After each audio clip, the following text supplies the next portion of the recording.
How we doing out there? We surviving? We above ground? We surfing? We floating or are we sinking? What's going on? How you doing?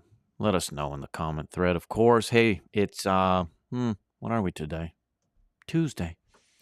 And on Tuesday, we analyze the lyric. And what lyric are we going to analyze this hour? Well, Iron Maiden's The Number of the Beast. Dun dun dun. Or maybe womp womp. I don't know. Depending on your perspective. We're going to do Iron Maiden. Iron Maiden. We're going to do Iron Maiden. And we're going to endeavor the dark forces of the lyrical poetry within the number of the beast. The number of the beast. Maybe it's not as frightening as you think it is. Maybe it's not all about the things you thought it was. Or then again, maybe it is. Stéphane Maillet is my name. Yeah, that's a French-Canadian name, and that's just how that works. Stéphane Hector Maillet. And my website, well, you see it right there. addedsouls.com. And I labor alongside the East Coast Church of Christ over here on the East Coast of Canada. And you can check out the .com, eastcoastchurchofchrist.com, and our Facebook page, East Coast Church of Christ. Maybe you'd like to get involved. Maybe you'd like to come visit, study along with us. We'd be honored. It would be a privilege and an honor to have you.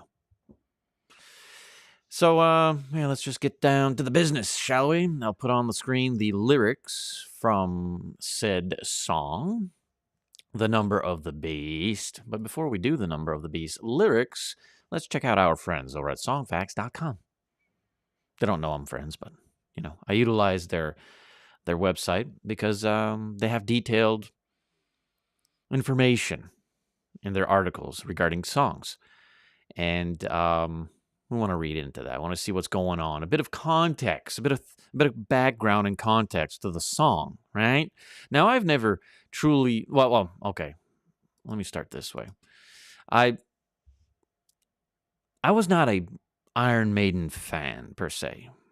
I had no beef against them, obviously. I was not like, oh, Iron Maiden, oh no. But I was not like a diehard, need to purchase the album, need to go see them in concert, Maiden kind of a guy.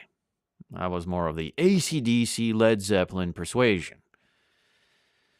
Metallica later on, that kind of stuff. Maiden, I don't know, it just sounded too scrambled and cluttery for me at the time of my immaturity. Oh, how little I knew, right? So, yeah, I think I was introduced to Maiden in the era of the Holy Smoke, the seventh son of the seventh son. And a friend had borrowed that cassette. Remember cassettes? Had borrowed the cassette to me. And I popped it in, and I said, let's give it a go. I mean, my friends are listening to... Well, some of my friends are listening to this kind of stuff, and I know they exist. I've seen them on the MTV, what we called Much More Music, or whatever it was called back then, right? And... So I gave it a go, and I listened to it. I'm like, okay. All right. Okay. I see the light. I think there's something with this band. I can identify the talent. The musical inclination of their ways. I can see this. This makes sense. There's a theme to their whole deal. Their shtick, is it? Well, it's quite unique. The Eddie figure and the whole thing. It was starting to make sense to me. So I said, if I've enjoyed the seventh son of the seventh son, maybe I should check out some earlier work. I think my uncle had The Number of the Beast, if I'm not mistaken. I can't remember now. But The Number of the Beast came shortly afterwards, and then you had a few other albums of that time frame, the early 80s. And when I heard The Number of the Beast, I still remember it. I think I was at my grandma's house, and my uncle, I think, had the cassette, and he's like, "Hey, check this out, man. Check this out, little dude." And yeah, it was quite the experience there. I was like, yeah, this is it. It got me into the whole metal frame of mind. Like, that was it. I was sold.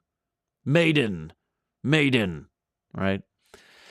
And we metalheads of the day, of the era, of the time, long ago, forgotten time. It was such a memorable moment. We never saw it as like satanic, you know. I wasn't listening to Iron Maiden with the pentagram on the floor and the candles and chicken blood, and I was like, "Oh, hail Satan," you know, that kind of stuff. No, I never saw it that way. Some did. Obviously, many parents who would claim of the Christian persuasion, if you will, were up in arms. It's the devil's music. Keep that filth away from our children. And to a certain degree, I understand the precaution or the caution, you know, the prudence of it all. I mean, obviously, you don't want impressionable minds, these young sponges of sorts, to soak in this charming tune, you know, this enchanting musical orchestra. We didn't want to, you know, I can understand the parents want it to be wise and be like, yeah, we don't need our kids listening to no Led Zeppelin, AC/DC, and Alice Cooper or Ozzy Osbourne or Iron Maiden. Now, we kids, of course, didn't understand where our parents were coming from. Like, parents just don't understand. Jazzy Jeff was right. Well, that didn't help any with the generation, did it? Because the more the parents said, "The devil's music, keep it away from the children," are like, "We want to listen to it now." And though my mind was not at all with this whole satanic thing, my parents are good parents. You know, taught us how to be kind to people, you know, treat others as you would want to be treated, the golden rule and all that kind of stuff. So to me, listening to that, I wasn't like, "Oh, yay, Satan," or anything like that. But the more the parents in general were like screaming after it, it's just because people are like, maybe we need to become Satanist. They don't want us to. Strange rebellion was brewing in the mind. But yeah, I never, it just wasn't a thing for me, really. That side of it all. I didn't see it that way. I just thought it as pretty cool music to me, metal. It was a heavy metal, man. Judas Priest kind of stuff. Were all these bands obviously taking a good lick at Christianity from what they thought Christianity was? Yeah, I think so. I think, you know, there was some of that. Obviously, they're young. They're rock and roll stars. They're living a life filled with things that obviously Christianity would say, no, that's destructive. Like, that's not a good way to live. You live that way, there's going to be a lot of consequences and a lot of stuff, not only on this earth, but eternally, right? So, yeah, I mean, some give and take, trying to be balanced, you know, not trying to, we don't want to go too far left or too far right, find ourselves in a lot of trouble. Don't want to do that. So, yeah, that was kind of my introduction to Iron Maiden. There was a coordination, and from the singing and the powerful voice behind it, to all the musicians there for their genre, to me, it was just awesome. They had a formula that worked, and it generated an emotion that we enjoyed, that was familiar. And so we gravitated around it. And I've since, of course, listened to the discography, and I have a great many favorite albums. The Number of the Beast being pretty much probably number one. Of all their albums, that's the one that I'm like, yeah, you know, if I'm going to pop in a Maiden album, that one comes up, you know, in priority a great many times. And it's just, there was the way the song was produced, the way it was constructed, it just lured you in from the very onset with the audio capture from the very beginning, quoting scripture from Revelation, of course, out of context completely. But I mean, these individuals, they don't know they don't know what the scriptures teach in its proper interpretation, anyways. And to another frame of mind, it was according to what men who have since created Christianity in their own image and have falsely or misguidingly interpreted the scriptures in an erroneous way. And all of those, combinations put together brought forth these elements. But so it's quoted, and then, it just gets in there with this howl of a scream. And it was just, again, it was pretty awesome for me. And a great millions others, it seems. So to that end, let's go back now here on our song facts. You can certainly go check out songfacts.com for any song and the meaning behind the song. It kind of gives you a bit of context, right? Strolling the theme. So this metal classic was influenced by the 1978 movie Damien, Omen 2, which is about a 13-year-old Antichrist, apparently. I don't think I've ever seen this. I don't think I've ever seen Omen 1. And I was, for a long time, a 70s and 80s, 90s movie buff, horror. I loved all that kind of horror stuff. But I don't remember watching Omen. For some reason, that's just one that didn't make it in there. I don't know why. I may check it out later on. So about a 13-year-old Antichrist. It was written by Iron Maiden bass player Steve Harris, who explained, basically, this song is about a dream. It's not about devil worship. So there it is, numero uno. It's not about devil worship, though. Again, individuals who may fear these things, brethren or Christians who may fear these things, may want to interpret it a certain way. But it wasn't about devil worship or anything. It's probably about how, sadly, misguided Christians who don't interpret the Bible properly come up with all kinds of erroneous things from the Bible, and Iron Maiden sees that, and they're like, okay, let's play along with them, and their craziness. Let's just amplify their craziness. But once you rightly interpret the scriptures according to the author's intent, these things, you don't fear these things anymore. They have influence, no doubt, but once you understand it and what it's about, and it's purely surface entertainment form. It holds no persuasion over your mind or anything. It's just entertainment. Before the music starts, the song opens with an a cappella quote from the Book of Revelation, right? The band wanted the horror film actor Vincent Price to read this intro, and that would have been so awesome. But sadly, Mr. Price was a greedy individual, and he wanted more money than they were willing to pay. Of course, Vincent Price, a year later, set his voice up with Thriller. Remember Michael Jackson's Thriller? So the quote was read by an unknown thespian who had no interest in the band. Interesting. So the number of the beast, according to Revelation 13:18, the quoted scripture, out of its context completely, is 666, right? The number of the beast. I am not a number.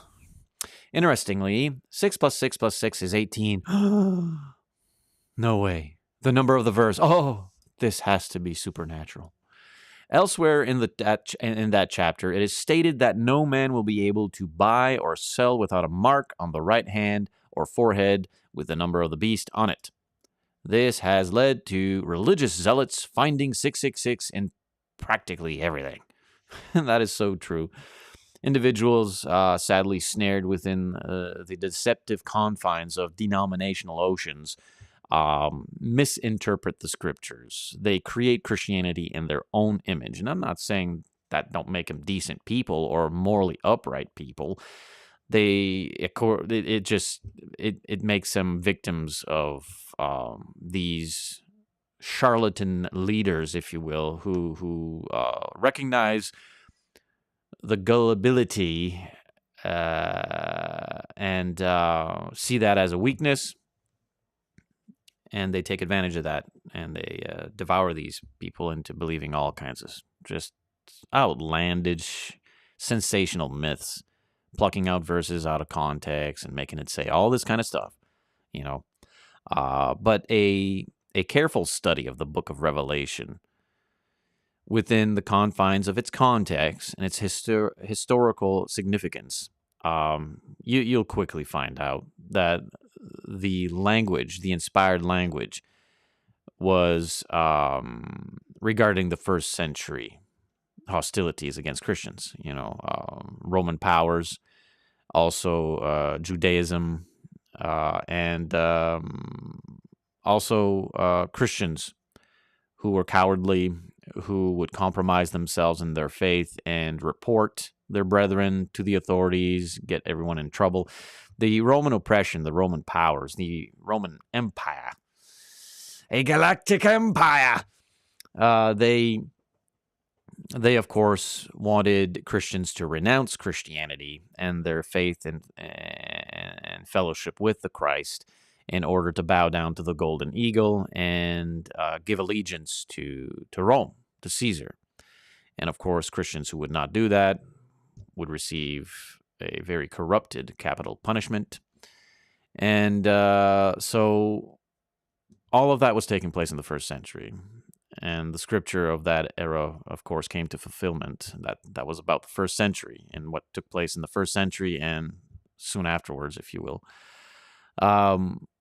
So they had to bow down to the Roman Empire, and some would. Many Christians did that. They were like cowardly, just bowed down to the Roman Empire, renounced Christianity, and they received the number, which was in its apocalyptic language, in its poetry, the way it reveals itself. It speaks almost in codes, if you will, among Christians of the first century regarding Babylon and all that kind of stuff, and the Battle of Medigo, I forget how it is. They call it Armageddon, but it's not Armageddon. All that kind of stuff, right? It was if you compromised your faith, and that would make you the recipient of the mark. And the mark was just documents that allowed you or permitted you to commerce. It permitted you to go out in society and purchase things or make business or, and we got a taste of that back in 2020, didn't we?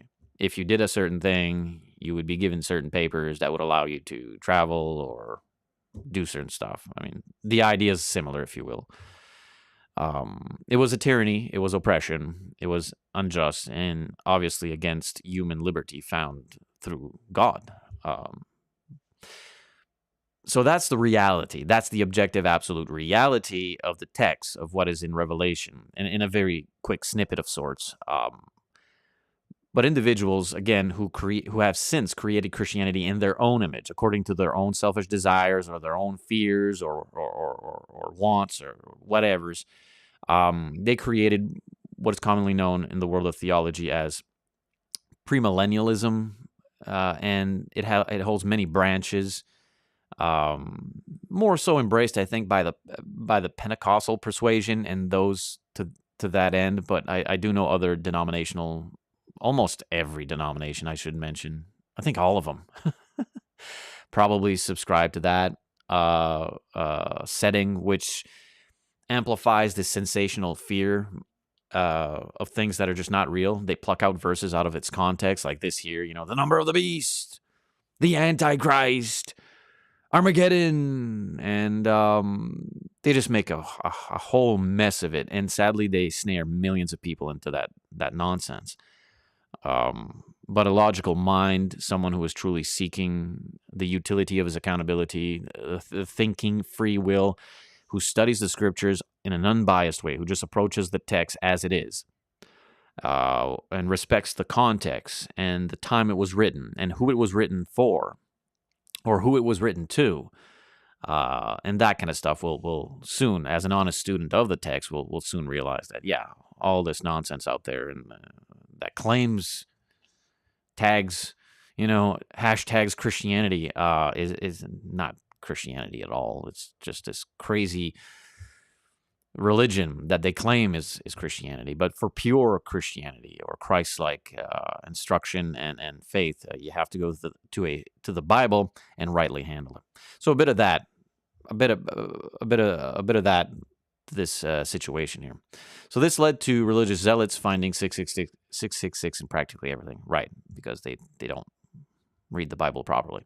So The Number of the Beast is the title track to Iron Maiden's third album, their first with lead singer Bruce Dickinson. The other guy was fairly well as too. I listened to his albums. It was like he did a bang up job, but he didn't have the same measurement of diversity as Bruce Dickinson with his vocal amplifications. Like that? Okay. Who replaced Paul Diano? I don't know. I'm a French guy trying to pronounce stuff. So Diano was a fan favorite, however, but Dickinson quickly won them over with his energy and outstanding range. The album took Maiden up a few rungs. It was their first number one in their native UK and first platinum seller in America. Yeah, you may not like heavy metal or metal music or anything, but if you are an individual who respects music, you'd respect Iron Maiden's the Number of the Beast. So the cover for the album depicts Iron Maiden's mascot, Eddie, and a devil in vicious combat in hell. And the cover art for the single shows Eddie with a sinister grin on his face holding the devil's head. Now, during the recording of the album, there were rumors floating about that supernatural occurrences had been going on in the studio. Well, of course, they have to create this mystique. They have to create this image that it's good for sales. It's good for sales because people are naive. People are just if you're not governed by the reality of a rightly handled scripture, if you are not a participant within pure Christianity, which sobers the mind and gives us guidance and defense against all sorts of, again, just crazy, erroneous things, you're going to fall prey to this stuff. You're going to fall prey to that. You're going to be, oh yeah, I guess when they made this album, supernatural things happened, such as lights flipping on and off. Lights flipping on and off. Supernatural somehow. So you can see how everything can be sensationalized. Like, oh. Well, lights flipping on and off is not supernatural. It's called electricity. Things can be explained in this natural realm. You want supernatural? Raise a man from the dead who's been in the tomb 4 days, stinking up the place. Bring him back to life. Immediately. In a blink of an eye. Now that's supernatural. That's supernatural. You want to see someone control the weather with the word of his mouth? Yeah, that's supernatural. You see someone who is crippled or amputated, and with the word of a mouth, that individual becomes whole, or his amputation is no longer amputated. The limb grows immediately back into a perfect biological function. Yeah, that's supernatural. That cannot in any way, shape, or form be explained naturally. But lights flipping on and off, I assure you there's a natural explanation. Strange noises. Uh-oh. What kind of strange noises? Are there creatures out there in the forest? Right? Is the wind breezing in through a crack in the door? And I mean, come on. And I've spoken to these types, these religious types, or these fanatics, and also not so much so, even some who are just normal people like you and I, if you will, but because, again, they're not governed by reality when it comes to these facets or branches of human experience, they fall prey to this stuff. Lights are flipping on and off, supernatural, strange noises, supernatural, visions of Satan. Have you seen Satan? Folks tend to think that Satan is exactly what, Iron Maiden's cover depicts, this red-faced thing with horns and a pointy tail and a pitchfork, that kind of stuff. No, that ain't Satan. Satan wears a suit and tie. He's behind a pulpit somewhere in the church. He's crept in there. He's causing problems. That's where Satan is. He's not, Now, does it mean that these individuals don't work for the guy? Well, yeah, I think obviously everyone who's outside of Christ, from one way or another, contributes to the devil's purpose here. Yeah, but so this was used as evidence that Satan and the Antichrist had a hand in making this. Oh, that's just, to me, just so foolish. But folks believe this stuff, man. They believe this garbage. But it sells albums, though, and that's what counts, right? From the music industry's perspective, it sells albums. And it also, from that principle, like these business people in the music industry, like, it sells albums. It helps contribute. To the artist, they're just like, as long as it points to the art, as long as it, do what you want to do with it, sensationalize it, we'll do the same thing. As long as it points to the art, we're fine. Well, it's interesting because that same principle is well and alive in the erroneous teachings out there found under the umbrella of quote-unquote Christendom. False religious churches and doctrines and shrines and traditions, whatever, all of that, it has the same allure. Let's create this myth. Let's sensationalize the Bible in a way, let's wrongly handle it. Let's create it in our own image. Let's make it say what we want it to say. And people will gravitate around that. Ooh, the number of the beast, 666. Ooh. So they take they take the book like of Revelation, they pluralize it, Revelations, and they pluck out these verses out of its context, out of its historical narrative, out of just everything upright and decent, and they create this fear and they create this sensational thing, and it sells albums, doesn't it? Folks keep going to those churches, believing those pastors or reverends or priests or popes or teachers or preachers or lions and tigers and bears. Oh my! In a concert, the article continues. This is an article from songfacts.com. In a concert at New York's Palladium on June 29th, 1982, which is heavily bootlegged, Bruce Dickinson said, "Just want to say to all the people who play records backwards and burn albums out in the streets, they can go, they can go away. Let's just say that. They can go away. Because we're not interested in that kind of stuff." And the article continues, speaking of the song and what it's about and whatnot. But, I mean, they already said so, and we read it. The song's about a dream. And it's playing and touching upon this whole idea that denominationalists have created, by the way, and the world's just mocking to a certain degree. False interpretation of the book of Revelation. So let's go to the lyrics here. Let's go to the lyrics and see what's going on. The Number of the Beast by Iron Maiden. "Woe to you, all earth and sea, for the devil sends the beast with wrath, because he knows the time is short. Let him who hath understanding reckon the number of the beast, for it is a human number. Its number is 666. So it captivates the mind immediately entering into that section. Scripture plucked out of context, meant to create, again, anything and everything you want to do. So here comes Bruce, right? "I left alone. My mind was blank. I needed time to think, to get the memories from my mind. What did I see? Can I believe that what I saw that night was real and not just fantasy? Just what I saw in my old dreams were they reflections of my warped mind staring back at me. 'Cause in my dreams, it's always there, the evil face that twists my mind and brings me to despair." And then the famous, "Yeah!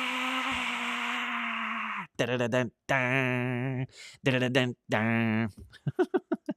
I hear it in my mind, obviously. So I left alone.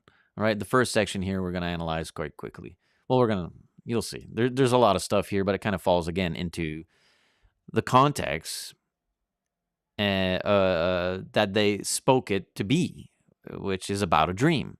So you have this individual, he has a dream. "I left alone. My mind was blank. I needed time to think to get the memories from my mind. What did I see? Can I believe that what I saw that night was real and not just fantasy? You're in a dream, but is it a dream? It seems so real.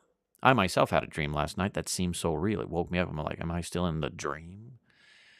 The mind is a powerful tool.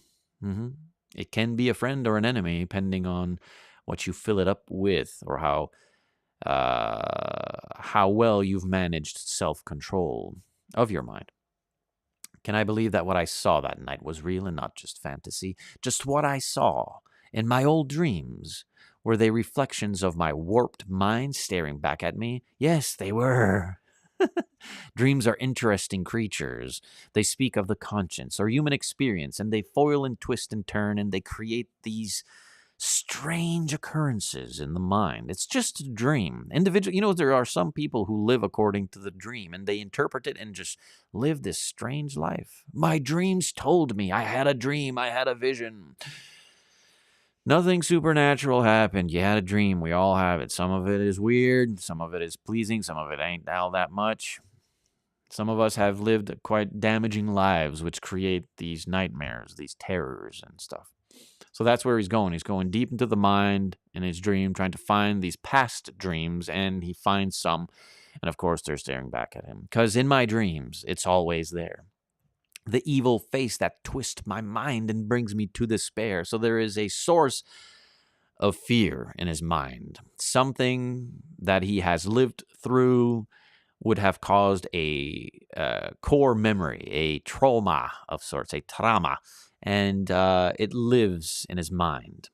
Yeah, and he screams this this magnitude force, and this powerful tractor beam brings you into the song where it launches now. There's a 3-step process. The first step, the a cappella auditory verbal revealing of a scripture, right? Oh, this is prophecy. This is Bible. We're lured into it, right? Kind of thing. And then Bruce just bringing on this powerful. You could feel in his delivery the passion of the poetry being sang or sung. Yeah. So then he goes into the third section of it. The whole song begins with the metal. The night was black, was no use holding back, 'cause I just had to see, was someone watching me? Yeah, the paranoia, the fear, the paranoia, playing with it. I mean, it's quite genius on Iron Maiden's part, by the way. I tend to agree with it, because again, these religious misguidance, these religious deceptions that make the Bible say stuff it doesn't say and create all kinds of, again, mythical journeys.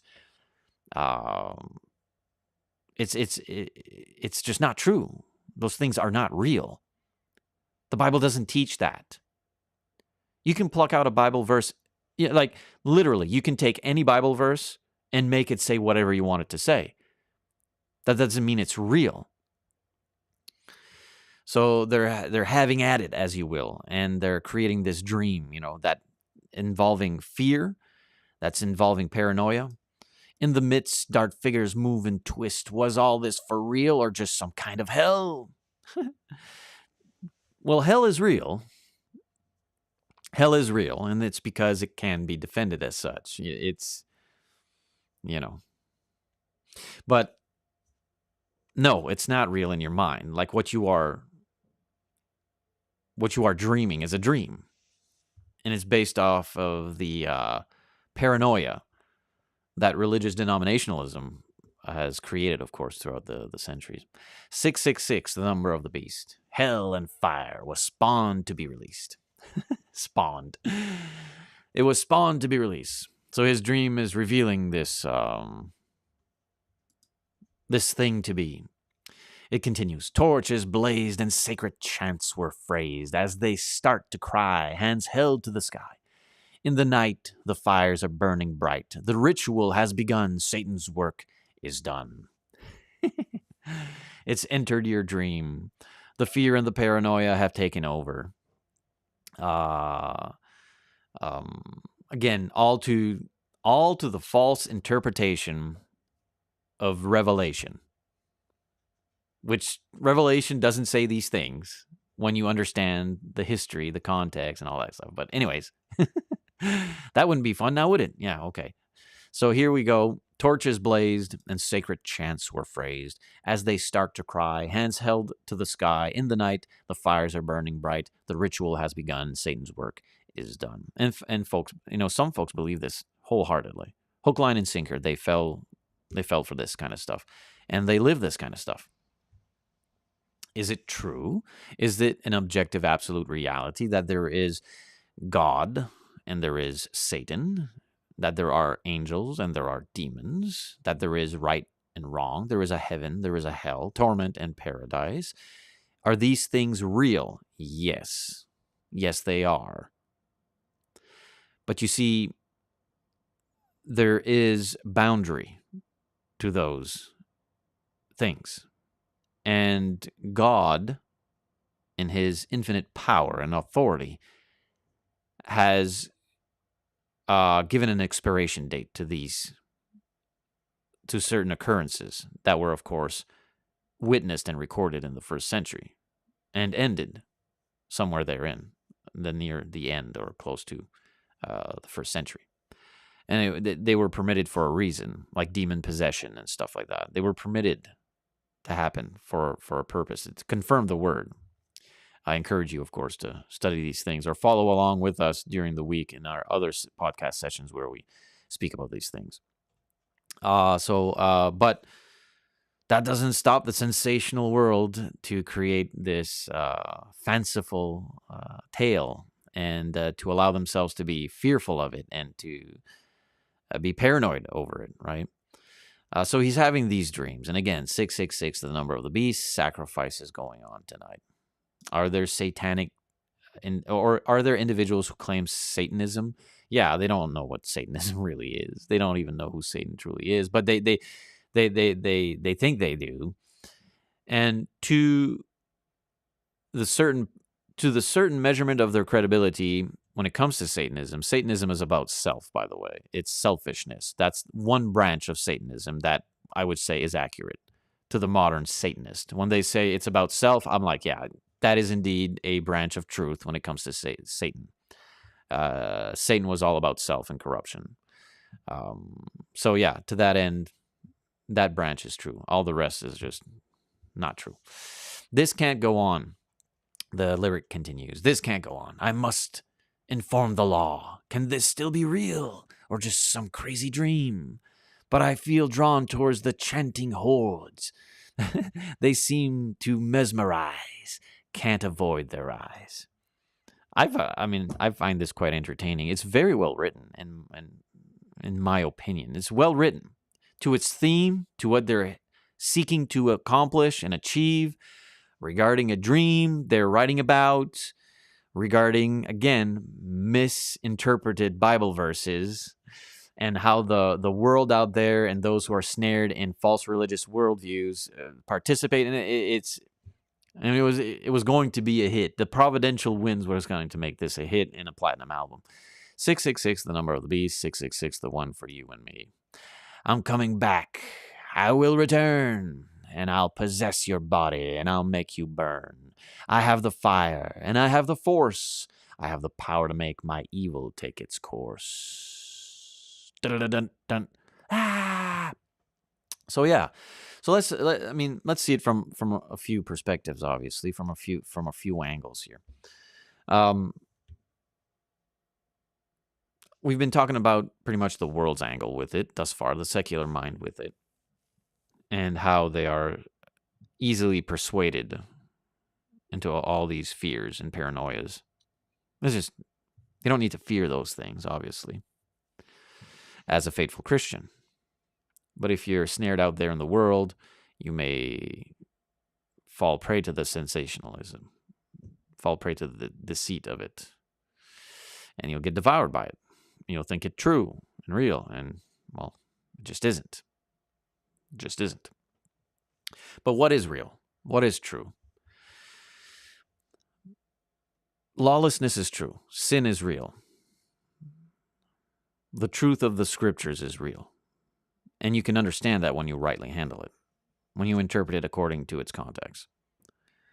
And you will recognize that there is indeed a blowing wind of influence towards evil. It's a fallen world. And Satan, though bound, his influence is well and alive today. If you speak a lie and you were to depart the earth, that lie is alive and well. The spirit of that lie, the wind, the word of that lie is going around the globe. I mean, there are people who are still fully convinced of lies today that were spoken and birthed millennia ago. So the devil is bound, and his influence is real. And his influence, of course, in all its agendas, I suppose, or its efforts, is to have us away from the truth, to keep us away from knowing who Jesus is, this man who supposed walked this earth a few thousand years ago, right?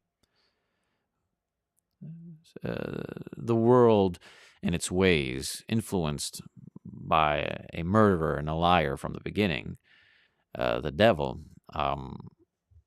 it's orchestrated in a manner to keep us away from truly finding out pure Christianity, or if it even exists. They want to stop us from even entertaining the thought that maybe, just maybe, Christianity is real, and that there is a God, and there is a heaven and hell, and that the Bible is true and real. Like, even if you're just like, maybe it is, immediately the influence of the devil is going to come in and be like, nah. And you're like, that's right. What was I even thinking? I was being stupid there. What a fool I was to even entertain the thought that just maybe there's something real in there. But for some of us, of course, who are not Christians for decades in our lives, and then came to Christianity, well, some of us, we came to Christianity with those sparked seeds in the mind saying, these crazy, foolish individuals who call themselves Christians, like, they're so nuts to me. But why are they, like, why do they believe what they believe? Why do they believe that there's a man named Jesus who was God on earth thousands of years ago? And that there's a heaven and a hell and a right and a wrong? Maybe I should find out. But maybe I should find out without prejudice, without a biased heart. Maybe I should just truly see if there's any evidence to the fact. What have I got to lose? They're a bunch of crazy people. The only thing what's the worst thing that's going to happen? I'm going to find out that they are crazy. And I found out that, most of them are crazy because most of them aren't really Christians, but they say they are. And so the more I was investigating the scriptures and interpreting it according to what it was meant to be interpreted, according to what the Bible says, rightly handled. And you had to learn how to do that, by the way. That was a challenge, to learn how to put it in there the right way, not make it, anyways, bit of a process. And I'm like, oh, so everyone out there says Christianity is this, and the more I'm reading the Bible, the more and more I'm reading the Bible, I'm finding out that, what people are saying about Christianity ain't really Christianity. So that it turned out that it was really a narrow little path there of pure Christianity. And when I found that, then I found that you could actually defend something, that there was actual truth, objective absolutes. Like, there were things that are just unget-overable. And this path has turned a great many atheists into it, at the very least, agnostics, right? That there's something out there. I don't know what it is, but there is a greater power, at the very least. Well, I kept going. I'm like, I got to know more. And yes, it can be defended in an honorable court of law. Pure Christianity, mind you, pure Christianity. And once you've entered into that fellowship, that knowledge, that education, which is available to everyone with an accountable mind, by the way. You don't need to be some sort of savant PhD scholar. Matter of fact, most of those kinds are not humble enough to want to learn anything. They think they already know it all. No, this is available for you and I. Anybody who has a thinking mind, you can do this. If you don't have a thinking mind, you already belong to God, so don't sweat it. You're going to heaven on a baby ticket. Well, some of us kept going, and the knowledge kept growing. And we can defend what we believe in. And we wouldn't believe what we believe in if it couldn't be defended, by the way. Faith, come to find out, is not blind. Not the one you find in the scripture. The one you find out there in the denominational oceans, yes, they're blind. They can't defend their positions. But the scripture's faith, the one that the author's intent for our mind was revealed, yes, absolutely. It's an active trust in the information revealed. And what we can clearly see as well. Like, even before you make it to the scriptures, even before you make it to the 66 books of the Holy Bible, 39 books in the Old Testament, 27 books in the New Testament, before you even go there, any functioning and honest individual with a thinking mind, an operational mind, is going to see stuff, observe things with their eyes, and their mind's going to register a conscience saying, look at all the intricate engineering, the elaborate creation, the intelligence behind it. It screams. It screams the substance and value of a higher power. Something greater than ourselves is out there. It has to. Now, you might not want to call it God or the God of the Bible specifically, but you're truly in the realm of a foolish, enslaved mind if you can't permit yourself to see this freely. I'm a free thinker. No, you're not. You're in this small little cold dungeon. You're not permitted to think freely. What are you talking about? You're an animal. That's how we were. So at the very least, what you can observe, all the wonderful engineering around us, I mean, it screams for something of a higher power than self. Okay, so that's one thing. The trees and the mountains, the sky, the galaxies. Okay, you're right. Maybe there is something greater out there. Okay, so let's find out if we can identify it. Can we identify this higher power? Did this greater power communicate with us? Or you can succumb to the dream. You can succumb to the dream, right?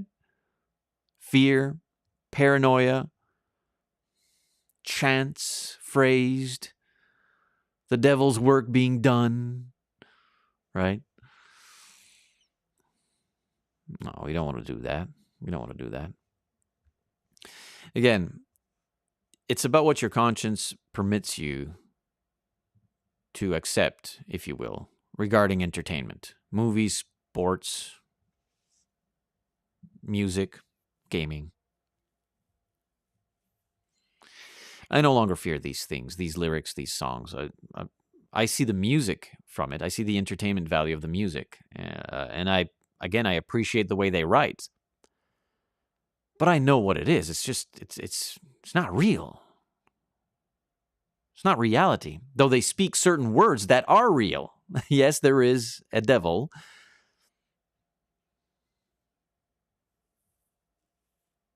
So, I mean, that's where it stands.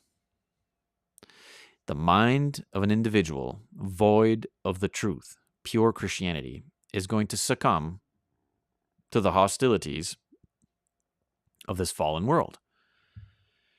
And Iron Maiden captured that pretty well. And of course had fun with it. And they knew it was going to just aggravate a whole bunch of crazy parents who are snared in all kinds of deceptive, erroneous, false teachings. It's all about feeling, emotion. They're slave to their emotional investments, and their emotional investments are misguided. And so they think these images and these songs are somehow real. And my children can listen to these things with the guidance, the parental guidance and structure of an analysis. So they don't fear it. They know what it is. It's just entertainment. Now, is there a boundary to that? Well, absolutely. To each his own conscience, to a certain degree. And even to that, there is a boundary. I mean, we're not going to put pornography in front of the children and say, it's just entertainment. Don't worry about it. You don't need to fear. It's just porn. So, yeah, to the extreme illustration proving the point. There are boundaries. There are case-per-case situations where you might say, you know what, this is a bit too much. This here breaches the code. Well, for us, I mean, music is music. I'm not going to put on, NWA in front of the kids. But, hey, listen to this music. You'll really like it. Well, no, it would be a breach of ethic for a Christian household, in my opinion, truly. I mean, maybe you don't maybe you don't think so. Well, that's up to you. But there is certainly boundary.